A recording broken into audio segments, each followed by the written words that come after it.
Perkenalkan, nama saya Elsa Widya Fitri, BP 181025-2001 dari kelas Klinik Tanaman Proteksi B. Pada kesempatan kali ini, saya akan menjelaskan materi tentang teknik isolasi pada bakteri. Sebelumnya, kita harus mengetahui apa yang dimaksud dengan teknik isolasi pada bakteri. Berikut penjelasannya. Isolasi bakteri adalah suatu proses memisahkan bakteri dari habitat atau lingkungannya di alam dan menumbuhkannya sebagai biakan murni di dalam medium buatan.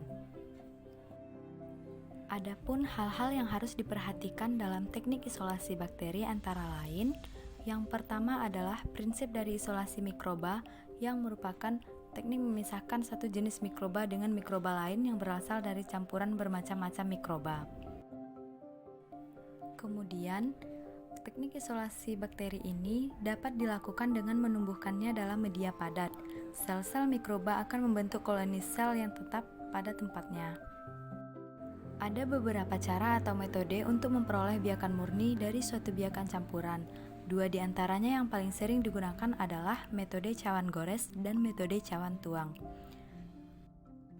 Teknik isolasi pada bakteri ini didasarkan pada prinsip pengenceran dengan maksud untuk memperoleh spesies individu, dengan anggapan bahwa setiap koloni dapat terpisah dari satu jenis sel yang dapat diamati. Teknik isolasi pada bakteri ini dapat dilakukan dengan cara memindahkan bakteri dari medium yang lama ke medium yang baru. Pada saat ini diperlukan ketelitian dan pengsterilan alat-alat yang digunakan, supaya dapat dihindari terjadinya kontaminasi. Dalam kegiatan mikrobiologi, pembuatan isolasi dilakukan dengan cara mengambil sampel mikroba dari lingkungan yang ingin diteliti. Kemudian, dari sampel tersebut dilakukan kultur atau dibiakkan dengan menggunakan media universal atau media selektif. Mikroba yang hidup di alam terdapat sebagai populasi campuran dari berbagai jenis mikroba yang berbeda.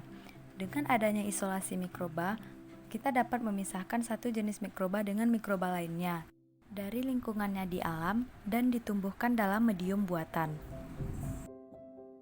Pertumbuhan mikroba dapat dilakukan dalam medium padat, karena dalam medium padat sel-sel mikroba akan terbentuk suatu koloni sel yang tetap pada tempatnya.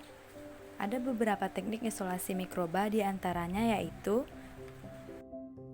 yang pertama adalah metode gores atau strike plate. Dalam metode ini kita menggunakan jarum OC dan menggoreskannya ke permukaan medium agar sel bakteri tunggal akan membentuk koloni tunggal, kemudian dipindahkan ke medium selanjutnya untuk mendapatkan biakan yang murni.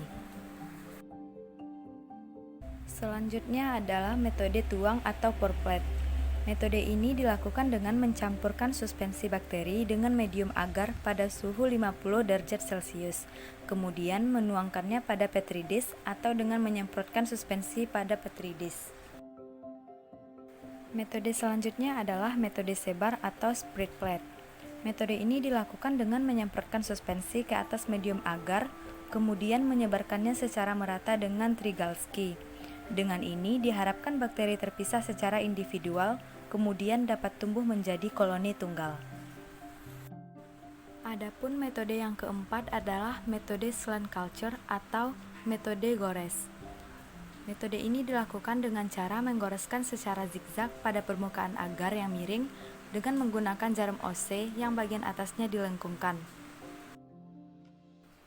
Cara ini juga dilakukan pada agar yang tegak untuk meminimalisir pertumbuhan mikroba dalam keadaan kekurangan oksigen. Adapun metode yang terakhir adalah metode stop culture.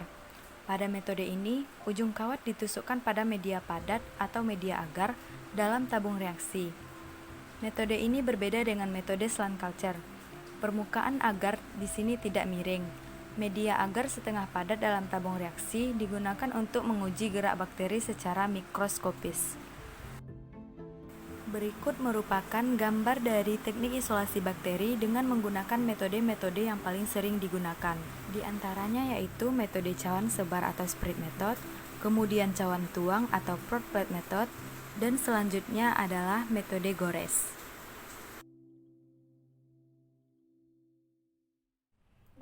Baiklah, Sekian penjelasan dari saya, semoga bermanfaat.